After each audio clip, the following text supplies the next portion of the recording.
जगत जननी जगदम्बा माता पार्वती जी भगवान शंकर के साथ में कैलाश पर बैठी हुई थी और भगवान शिव बड़े अड़बंग होकर बड़े आनंद के साथ बैठे हुए थे। शिव पार्वती से बात कर रहे हैं, पार्वती शंकर जी से बात कर रहे हैं।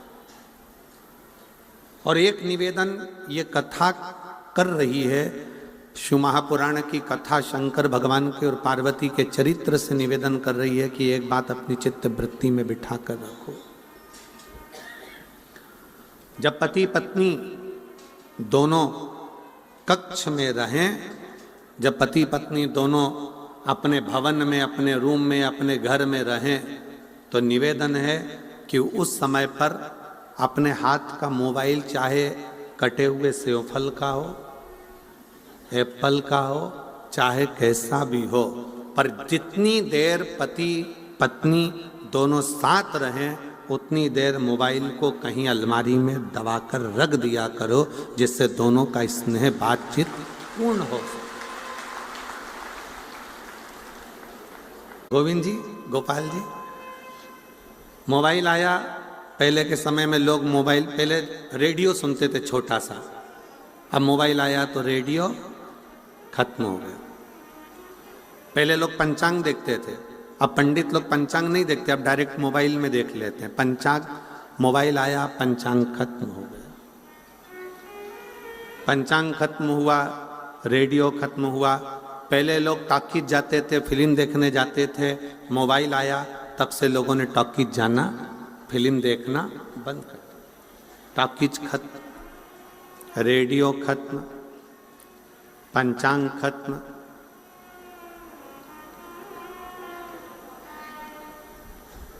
पहले लोग पत्र का इंतजार करते थे, अब मोबाइल पे बात करते हैं तो पत्र भी खत्म। मोबाइल आया, रेडियो खत्म हो गया, फिल्म खत्म हो गई, यहाँ तक कि पंचांग खत्म हो गए। और बचा कुचा था, पहले लोग टॉर्च लेकर चलते थे, जब से मोबाइल आया तब से टॉर्च भी खत्म हो गई।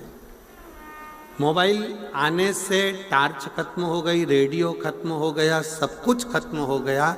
और वही मोबाइल जिस दिन तुम्हारी पत्नी के हाथ में आ गया तो तुम भी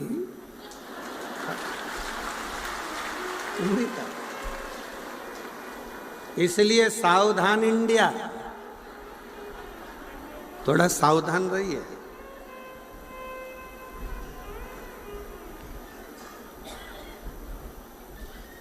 शंकर पार्वती जी का चरित्र कर रहा है, भगवान शिव और पार्वती जी का संवाद कर रहा है। शंकर पार्वती जी जितनी देर साथ में बैठते हैं उतनी देर व्यर्थ की बातों को छोड़कर अपनी स्वयं की बातों का स्मरण करते हैं, स्वयं की बातों।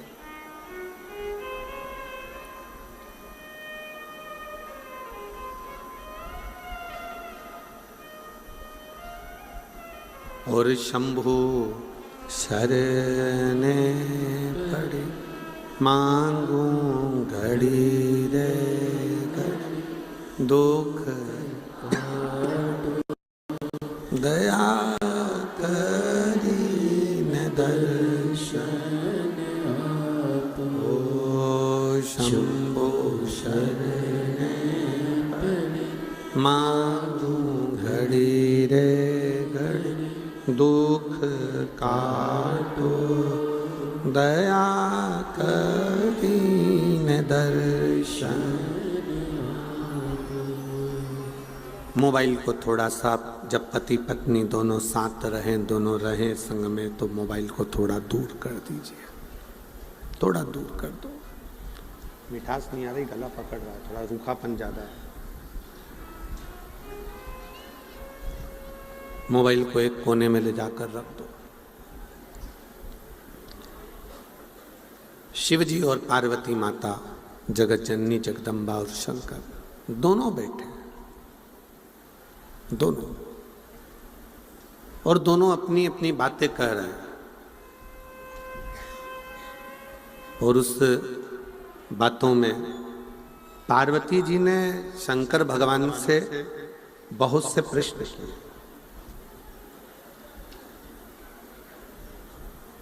बहुत से प्रश्न।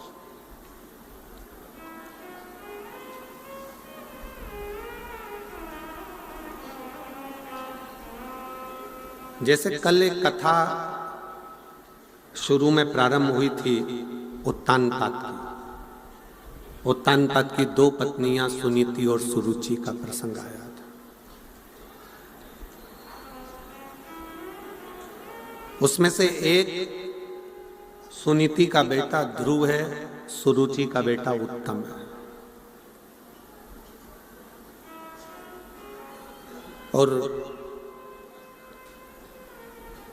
उत्तम सिंहासन पर बैठा हुआ है, ध्रुव जी महाराज भी आने वाले समय में सिंहासन पर बैठे। ये सब प्रसंग अपने श्रीमद् भागवत में सुना। पर उसके बाद का जो प्रसंग है कि उत्तम की जो धर्म पत्नी है, जिसका नाम बहुला है, वो अपने पति का सम्मान नहीं करती है, सत्कार नहीं करती, आदर नहीं करती। अब एक दिन उत्तम को ये बात का बड़ा दुख हुआ कि मेरी पत्नी मेरा सम्मान नहीं करती है, सत्कार नहीं करती है, आदर नहीं करती है, तो उन्होंने उस पत्नी को वन में भेज दिया। वो वन में चली और भ्रमण करती रही। भ्रमण करते करते वो पत्नी उत्तम की नागलोक में पहुंच गई और वहां एक सखी उसकी बन गई जिसका नाम था नंदा। पति ने धक्के मारकर निकाल दिया था। वो आदर नहीं करती थी, सम्मान नहीं देती थी, शब्द ठीक नहीं बोलती थी, तो उसको निकाल दिया। नंदा एक दिन बैठी हुई थी और नंदा के मन में जैसे शंकर भगवान माता पार्वती जी के साथ कैलाश पर बैठे हैं और दोनों आपस में चर्चा कर रहे हैं, बातें कर रहे हैं, वैसे ही बहुला ने नंदा से कहा कि मेरे पति ने मुझे निकाल दिया क्योंकि मेरी वाणी ठीक नहीं है, मेरे शब्द ठीक नहीं।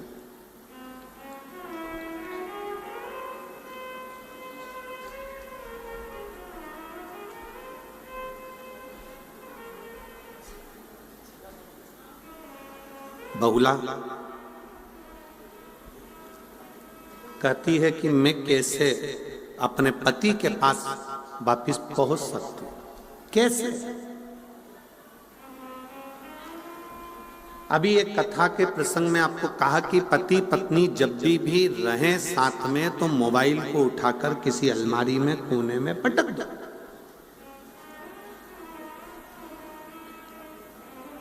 मैसेज करने वाले ने मैसेज करा है तो वो बाद में देख लेना। जब पति दुकान जाए, ऑफिस जाए या कहीं कोई काम में है तो आप अपना मोबाइल खोलो, देख लो, मना नहीं है, मैसेज तो कहीं जाने वाला नहीं।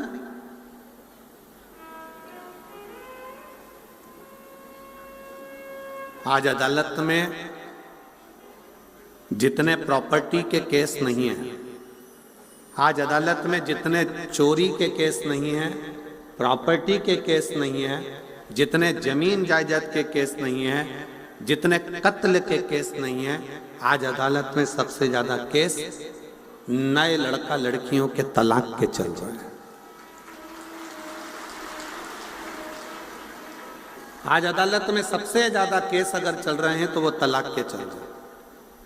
और उसका केवल एक कारण है, शादी तो हो जाती है पर हृदय मिल नहीं पाता, क्योंकि हृदय तो वो दिन रात को सो रहे हो तो मोबाइल में मैसेज चल रहे हैं, इंस्टाग्राम चल रहा है, फेसबुक चल रहा है, यूट्यूब चल रहा है, ये चल रहा है, वो चल रहा है। थोड़ा सा आप सबको मालूम है, लड़की और लड़के की जब शादी होती है तो सबसे ज्यादा जेवर माँ बाप अपनी बेटी को देते हैं और सबसे ज्यादा जेवर सास ससुर अपनी बहू को देते हैं। मालूम है कि नहीं मालूम है? जम के तो बोलो जरा। सास ससुर ने और माँ बाप ने सबसे ज्यादा जेवर सास ससुर बहू को दे रहे हैं और माँ बाप भी अपनी लड़की को दे रहे हैं। लड़के को क्या देंगे? ज्यादा से ज्यादा एक ब्रेसलेट दे देंगे, चेन दे देंगे, अंगूठी दे देंगे, थोड़ा बहुत पहनने का सामान दे देंगे। लड़की को हार भी दिया है, लौंग भी दी है, नाक की बेंदा भी दिया है, पायल भी दी है, करदोनी भी दी है, और माँ बाप ने भी दिया और सास ससुर ने भी दिया। कभी आपको मालूम है क्यों दिया जाए, किस लिए दिया, क्या कारण है? जो लड़की के माता पिता बेटी को थोड़ा सा सोना चांदी का जेवर बनाकर, रकम बनाकर देते हैं, और घर के जब लड़के की तरफ से भी जेवर जाता है तो हार पाटली सामान सामान सब सोना चांदी का जाता है कि हमारी बहू को दिया जा रहा है। क्यों?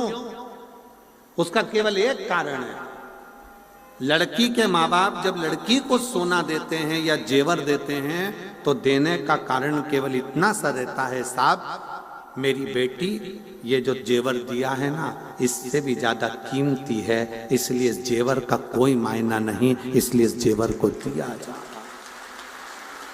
ये जेवर हमने इसलिए दिया है कि ये मेरी बेटी के आगे शून्य है।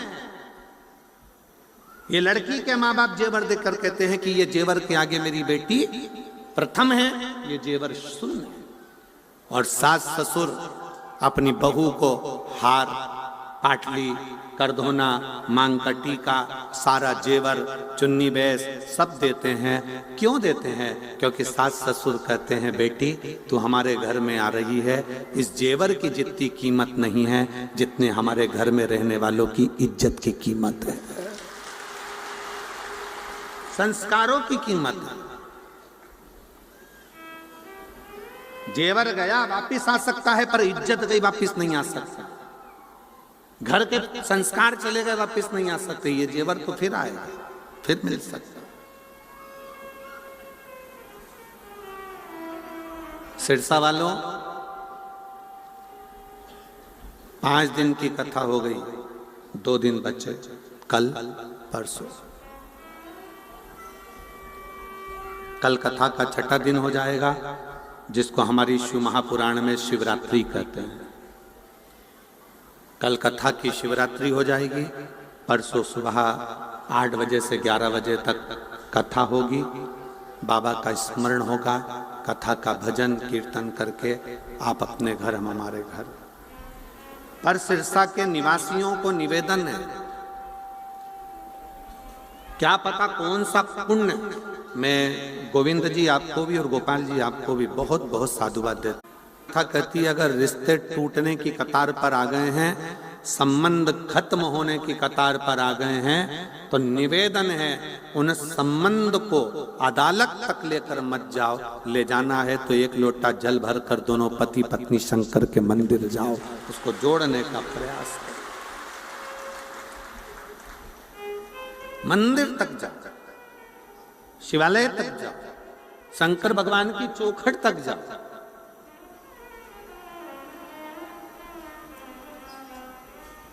तेरे को आकड़ से कह दिया आन दे मेरा समय, मैं तुझे दिखा दूंगा। छाती में दर्द हुआ, हॉस्पिटल ले गए, डॉक्टर ने कहा समय आ गया,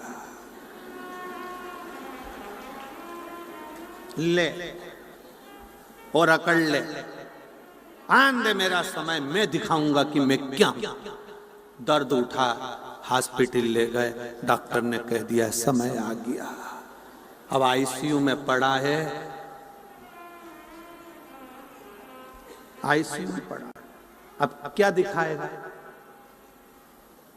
अब तो हरी झंडी ऊपर वाला दिखाएगा, अब तू क्या दिखाएगा?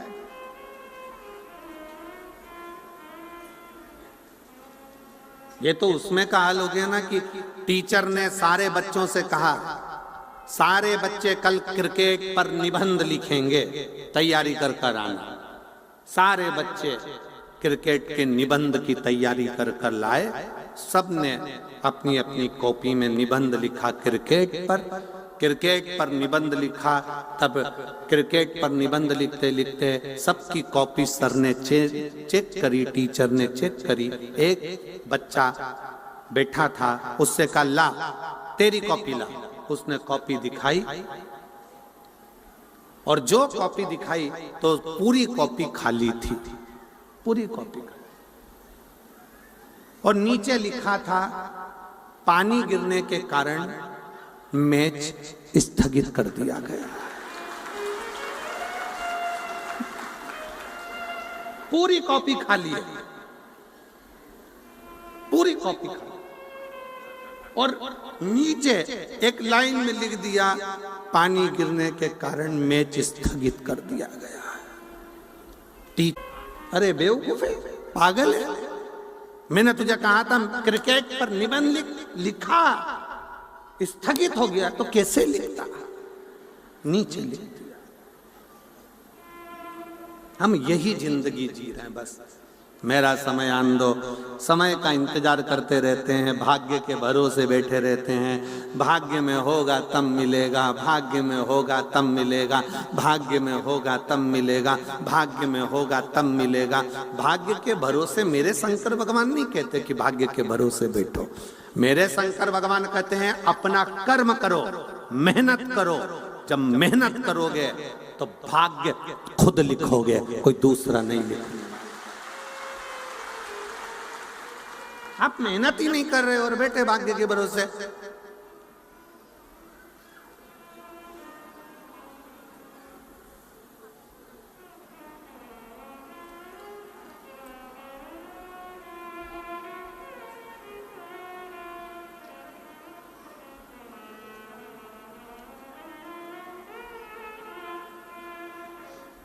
गोपाल जी, एक बैंड वाले का फोन आया, बैंड बजाने वाले का। वो पुंगी वाला बैंड, वैसा नहीं इंसान का बैंड बजा रहे हैं, तो बैंड बजाने वाले का फोन आया सीहोर। और उन्होंने कहा गुरुजी से बोलो हमारा आजकल बैंड बाजे का धंधा सही चल नहीं रहा है, डीजे ने हमको फेल कर रखा है, बहुत तकलीफें आ रही हैं, बहुत। ऑफिस से फोन आया आशीष के पास। आशीष हमको बोला, कहे गुरुजी ऐसी ऐसी बात है। हमने कहा बैंड वालों से भी कहो कि अच्छी मेहनत करे, कुछ नया मेहनत कर कर आगे बढ़े, खूब परिश्रम।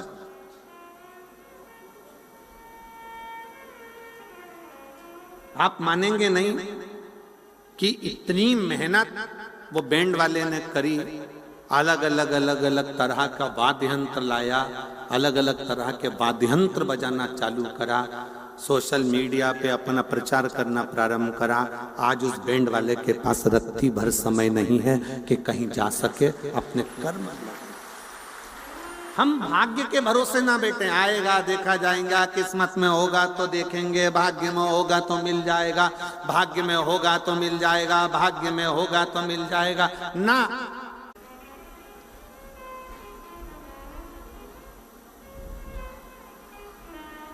बहुला ने कहा क्या मेरे भाग्य में मेरा पति मुझे वापस मिल सकता है? नंदा ने कहा भाग्य तुम्हें लिखना पड़ेगा, थोड़ा व्यवहार चेंज करना पड़ेगा, अच्छी वाणी बोलना पड़ेगा, सम्मान के शब्दों को लाना पड़ेगा, अपने आप घर सुधर जाएगा।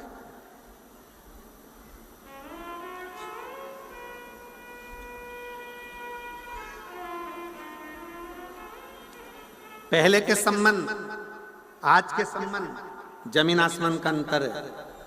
लड़की ने नीचे रखी चाय की ट्रे, और जो चाय की ट्रे लड़की ने नीचे रखी, चाय की ट्रे रखकर लड़के ने लड़की को निगाह भर कर देखा, लड़की ने लड़के को देखा, ना बोले ना चाले, और शादी पक्की हो गई। और वो शादी चली, खूब चली, आज तक चल रही है।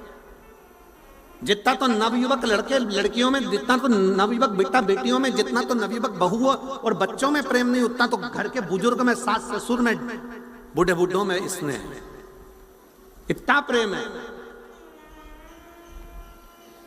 बोलो री जीजी वो सही है कि गलत?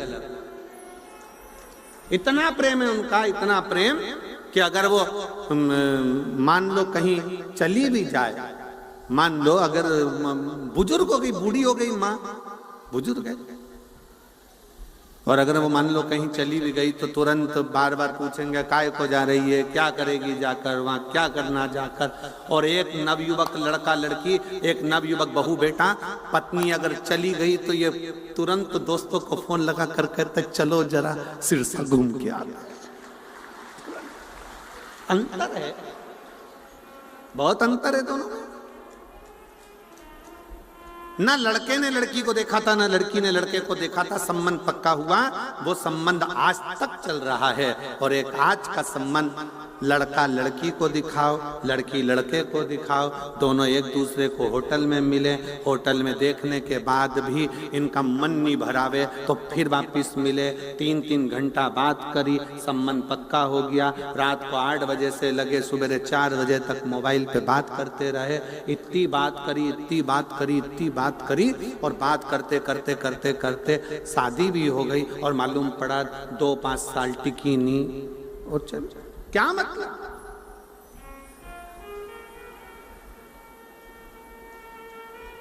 क्या मतलब? संबंध प्रेम के होना चाहिए, स्नेह के होना चाहिए। और जब प्रेम का संबंध हो, प्रेम का संबंध जब बना रहे तो उसका एक सुख अपने आप रहता है, अपने आप। आज का जमाना तो इतना विचित्र हो गया कि लोग आपस में डर के मारे संबंध निभाते। एक पत्नी पति से बोली, सुनो मैं ऑफिस जा रही हूं,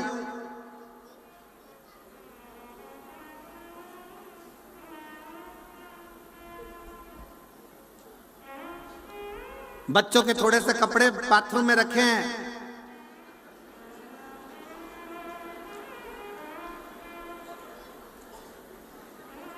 हो सके तो तुम धो देना, नहीं तो मैं आके धो दूंगी।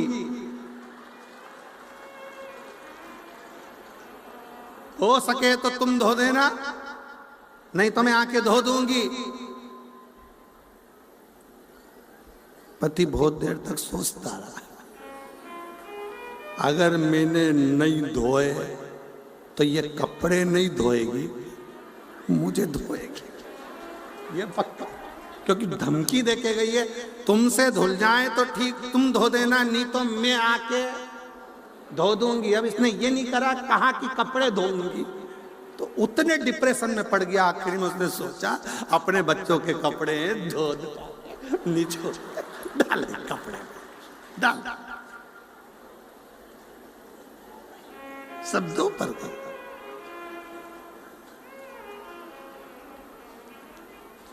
पत्नी ने आते से पूछा, धुल गए? धुल गए? पति बोला, मैं तुझे इतना प्रेम करता हूं। अब ये नहीं बोला कि तुझसे डरता हूं, इतना प्रेम करता हूं, मैंने धो दिया, सब धो दिया। शिव तत्व है, शंकर है, बड़ा अड़भंगा है इसे। कितनी सुंदर एक बात आती है। एक बार भगवान शंकर से पार्वती जी बोली, गणेश जी महाराज मोदक के लिए तरस रहे थे, लड्डू चाहिए था गणेश जी को, और लड्डू रखे थे ऊपर। अब गणेश जी ऊपर चढ़े नहीं, और चूहा ऊपर चढ़ के लड्डू खा के नीचे आ जाए। क्वालिटी जी चाहिए। हमें तो लगता है आजकल के चूहे भी अच्छी कंपनी के आ गए, उन्हें भी क्वालिटी का सामान चाहिए। बेकार पटल तो तुम देखो, एक चूहे की वो चूहा पकड़ने की होती है ना, है हाँ, पिंजरा, चूहादानी है। पर भगवान भी कहते हैं देखो, सब चीज एक जैसी नहीं रहती है। चूहे में चूहेदानी रहती है, साबुन में साबुनदानी रहती है, मच्छरदानी में मनुष्य रहता है। मच्छरदानी में कहाँ मच्छर रहता है? तो वो चूहे की जो दानी होती है ना, उसमें वो रोटी का टुकड़ा रख दे। अब चूहे इतने समझदार होते हैं, वो टुकड़ा खाने जाते ही नहीं। बोलो जाते क्या? अब तुम डब उसका वो चूहादानी का ऐसा मुंह कर देते इधर। अब चूहा इतना होशियार, उधर जाए, इधर से घूम के अच्छा टिफिन का माल खा जाता। चूहे बड़े समझदार। तो आजकल ऐसा लग रहा है कि इनको सिखा के पैदा किया जा रहा है, तो समझ। अब गणेश जी महाराज तो नीचे बैठे और वो चूहा चढ़ गया ऊपर।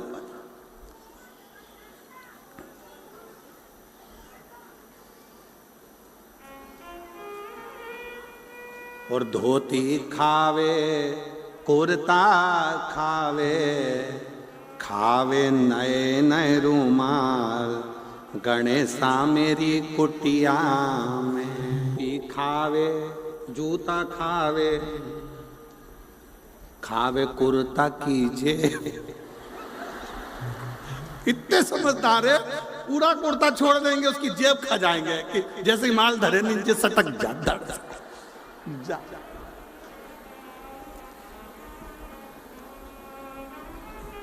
खावे कुर्ता की जेब, गजानंद मेरी कुटिया में, तेरो चूहा करत कमाल, गजानंद मेरी कुटिया।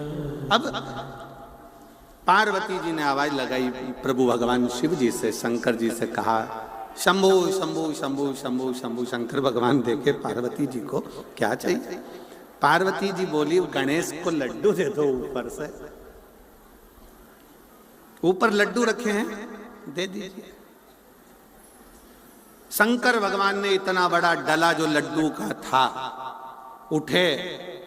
उठा लिया। जरा विचार करिएगा, जो त्रिशूल डमरू संसार का वजन उठा सकता है, वो लड्डू का टोकला नहीं उठा सकता। जो डला उठाया लड्डू का भड़ से फेंक दिया। पार्वती जी बोली लड्डू नहीं समझा। गणेश जी आके बोले पिताजी तुमने पूरे लड्डू जमीन पे गिरा दिया। गणेश जी महाराज के शब्द सुनकर